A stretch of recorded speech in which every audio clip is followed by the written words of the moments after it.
Welcome back. We are still here in Laurel, Delaware with that confirmed tornado, EF2 tornado, touchdown last night. It is still really windy out here right now, as you can tell.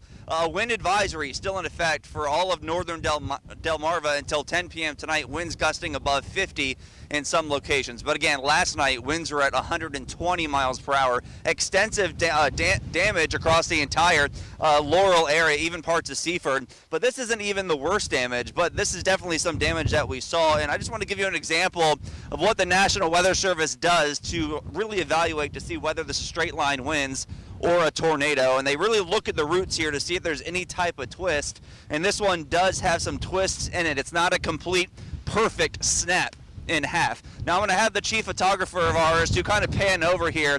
Mike is going to pan over to just get an idea of some of the other trees, and I apologize for the wind. Hopefully you guys can still hear me, but look at that huge root there that has been completely pulled from the ground. So very powerful winds overnight last night. All right, let's jump right into the forecast and talk about the exact path of this system, because we actually have a graphic for you that shows the exact path of the tornado. And again, it started at Woodland Ferry Road and then crossed over Route 13 and continued northeast, crossing the location we're at right now, knocking down all these trees, power lines, and again, where we are currently isn't even the worst damage. Some of the worst damage where Brooke did her story earlier where people were trapped was on Seaford Road in Laurel. So some very dangerous storms overnight last night, so definitely was scary across the region. And that tornado, again, as I mentioned, did cross Route 13 and headed this direction. Now it's very, very, very windy out there. Here's our Delaware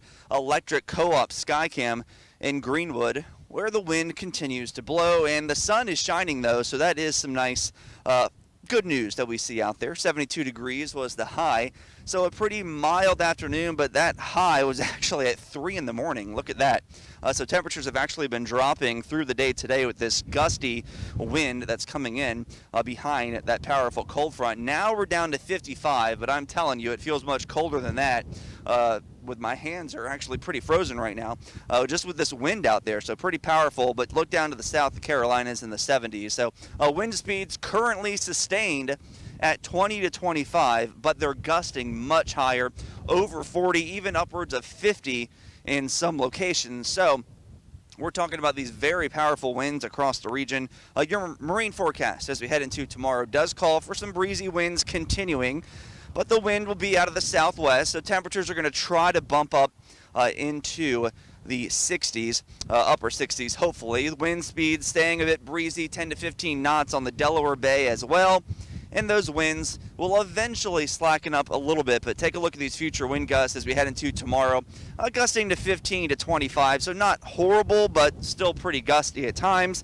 And then as we head into your Wednesday, not that bad, just a little breezy at times, especially Wednesday night and into early Thursday morning. And that's just a look at some of those future wind gusts. Radar right now, the sky is clear, so no issues when it comes to the cloud cover. So some good weather ahead for anyone cleaning up after this tornado. Tonight mostly clear, breezy and chilly, upper 30s and low 40s, so turning colder.